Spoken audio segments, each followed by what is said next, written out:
kita senantiasa sehat selalu, ya.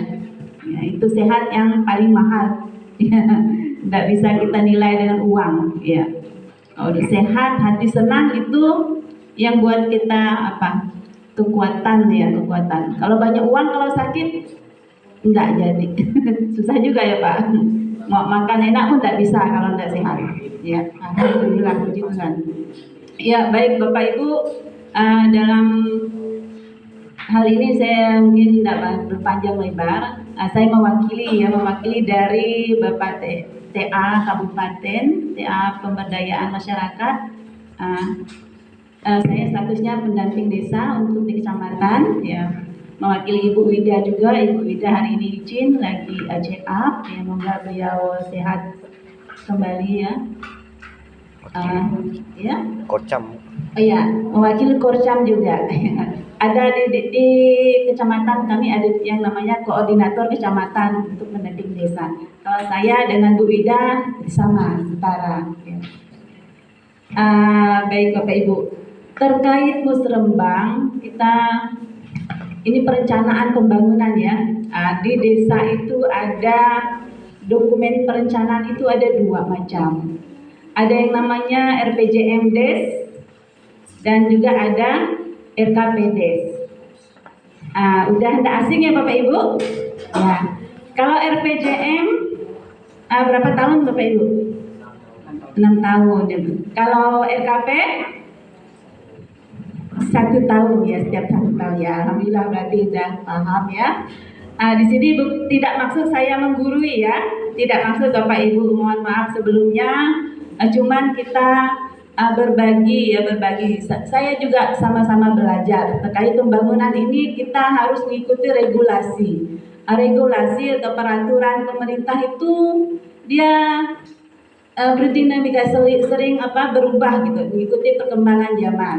Kalau yang kita sekarang untuk perencanaan pembangunan itu pedomannya di Permendagri 114 tahun 2014, itu masih berlaku sampai sekarang. Terus untuk yang peraturan Menteri Desanya itu regulasinya di Permendes nomor 21 tadi sudah disebut Bapak sebelumnya tahun 2020, ya. Untuk Bapak Ibu yang mau mempelajari, ya, silakan bisa dibuka Google juga, ya. Tinggal klik judul Permendes itu muncul, ya. Terutama Bapak BPE, Bapak Ibu BPD itu penting untuk update, ya, regulasi. Nanti soalnya kalau ada pemeriksaan dari BPK itu BPD itu bisa ditanya apa dasar Bapak Ibu untuk menyusun perencanaan. Kadang ada yang nanya begitu, ya. Minimal kita tahu lah judulnya. Ya. Kalau hafal sih tidak mungkin, ya Pak. Cuma yang rutinitas kita ini, tahapan pembangunan kita ini setiap tahun ini rutinitas. Menyusun RKP. Sekarang kita 2024 kita melakukan musyawarah untuk menyusun RKP 2025 tahun ke depannya. Ya. Di Permendes itu ada tahapan-tahapannya. Kita dimulai bulan Juli itu kita udah diminta untuk melakukan musyawarah desa. Musyawarah desa. Tadi udah ada bebaskan dan musdus, ya. Ya, Bapak Ibu, untuk terkait RKP, kalau RKP itu kita tidak perlu musdus sebenarnya. Musdus itu dilakukan ketika kita mengkaji keadaan desa untuk menyusun RPJM yang 6 tahun. Itu musdus. Kalau zaman PNPM itu ada namanya pengkajian keadaan desa. Jadi setiap dusun itu masing-masing memetakan kebutuhan di desa itu dan permasalahan di desa itu namanya yang pengkajian keadaan desa untuk kegiatan musdus. Jadi muncullah usul-usulan per dusun, ya, itu untuk RPJM. Tetapi kalau untuk RKP kita setiap tahun. Di RKP kita kan udah punya RPJM 6 tahun tadi. Jadi kalau untuk RKP cukup kita musdes. Apa yang kita lakukan di musdes sebelum kita Musrembang hari ini harusnya kita sudah musdes. Tapi tidak mengapa kemarin judulnya musdus, tapi intinya juga kan untuk mencari prioritas pembangunan, ya kan. Tapi yang kita kerjakan harusnya mengkaji RPJM, ya, dokumen RPJM Pak Kades 6 tahun, itu dikaji, dicermati, kegiatan apa yang udah, kegiatan apa yang belum.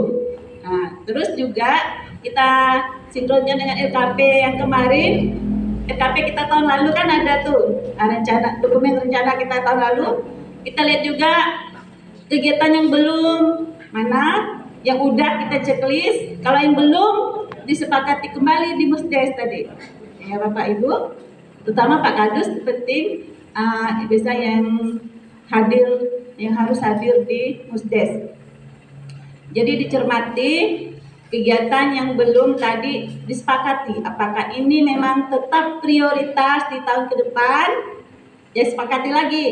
Oke, dibawa untuk RKP tahun 2025, RKP 2004 yang lalu. Terus RPJM kita cermati lagi, mana yang perlu kita angkat untuk tahun ke depan. Nah, jadi kita Musdus itu bukan mencari usul-usulan baru ya Bapak Ibu, ya. Tapi tadi mencermati usulan yang udah kita masukkan di RPJM yang 6 tahun tadi. Tadi diminta sama Pak Desa lampiran kegiatan RPJM itu apa aja. Karena itu terkait kalau pemeriksaan BPK tetap pertama dia minta RPJM salinannya. Terus RKP-nya itu tetap di checklist. Terkadang ada muncul kegiatannya tidak ada di RPJM, tidak ada di RKP, tetapi ada masalah. Nah, itu berat kita Pak, itu yang kita harus wanti-wanti, jangan sampai begitu. Kalau kecuali ada usulan yang tidak ada di RPJM, tidak ada di RKP, tapi ada dari kebijakan pemerintah. Nah, contohnya kita yang tahun sebelumnya itu COVID ya, itu tidak ada di RPJM kita, kegiatan COVID itu tidak ada. Ya. Tapi ada regulasi, regulasinya yang dari pemerintah, PP, ada peraturan presiden bahkan ya, itu peraturan pemerintah. Gitu. Kalau kegiatan itu tidak ada RKP tapi ada di regulasi pemerintah, walaupun ada masalah itu aman kita tadi kan. Oh memang udah ada regulasinya. Tapi kalau enggak tuh kita ya hati-hati ya, jangan. Semoga jangan. Terutama kalau sempat bermasalah, itu kita sakit. Tidak ada dasarnya gitu. Selalu ada dasarnya apa. Sebenarnya sederhana ya kalau Musdes cukup menyepakati yang prioritas. Terkait prioritas untuk dana desa, setiap tahunnya ada regulasi lagi yang mengatur. Kalau tahun lalu nomor 7 ya tahun 2024, yang tahun ini belum. Nah itulah masalahnya tadi kita mau ideal melaksanakan tahapan Musdes di Juli, tapi sementara prioritasnya belum ya, tapi tidak tahu lah itu dah memang kebiasaan kita tidak